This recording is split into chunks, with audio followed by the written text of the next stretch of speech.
ಈ ಪ್ರಕರಣ ಆದ್ಮೇಲೆ ಮುಡಾದಲ್ಲಿ ಅಕ್ರಮ ಮಾಡಿರುವಂತವ್ರು ಸಿಎಂ ಅವ್ರಿಗೆ ಈ ರೀತಿ ಬಿ ರಿಪೋರ್ಟ್ ಸಿಕ್ಕಿದೆ, ಕ್ಲೀನ್ ಚಿಟ್ ಇದೆ, ನಮಗೂ ಸಿಕ್ಕುತ್ತೆ ಅನ್ನೋ ಒಂದು ಮನಸ್ಥಿತಿಯಲ್ಲಿ ಸಿಎಂ ಅಕ್ರಮನೇ ಮಾಡಿಲ್ವೇ?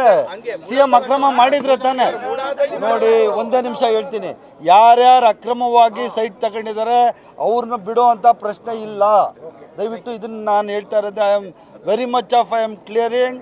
ಯಾರು ತಪ್ಪು ಮಾಡಿದ್ದಾರೆ ಮೂಡಲ್ಲಿ ಅವ್ರನ್ನ ಬಿಡುವಂಥ ಸಂದರ್ಭ ಇಲ್ಲ.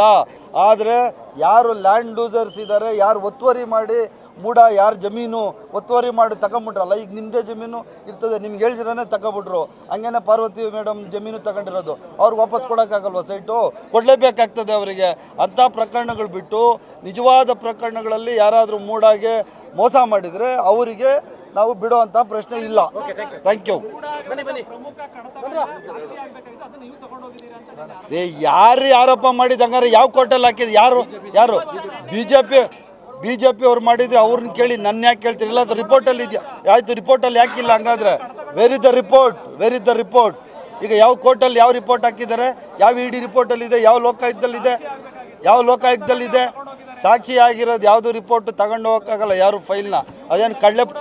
ಅದೇನು ನಮ್ಮ ಚಾಮುಂಡೇಶ್ವರಮ್ಮನ ದೇವಸ್ಥಾನ ಮುಂದೆ ಮಾಡ್ತಾರಲ್ಲ, ಕಳ್ಳೆಪುರಿ ಅಲ್ಲ ಅದು ಫೈಲ್ ತಗೊಂಡು ಹೋಗೋಕ್ಕೆ.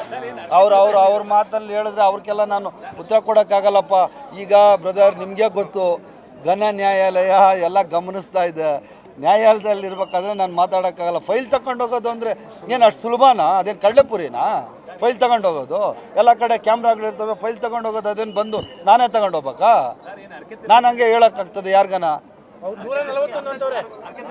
ನನ್ನ ಮಗಂದು ಮದುವೆ ಆದಮೇಲೆ ಬರಬೇಕು ಅಂತ ಇತ್ತು, ಅದ್ರ ಪ್ರಕಾರ ಬಂದಿದ್ದೀನಿ. ಮತ್ತು ಅದ್ರ ಜೊತೆ ಅಫಿಷಿಯಲ್ ವರ್ಕು ಇದೆ. ನಾನು ಮೀಟಿಂಗ್ ತಗೊಂಡಿದ್ದೀನಿ, ಫ್ಯಾಮಿಲಿ ಎಲ್ಲ ಹೊರಟೋಗ್ತಾರೆ, ನಾನು ಮೀಟಿಂಗ್ ಕಂಟಿನ್ಯೂ ಮಾಡ್ತೀನಿ.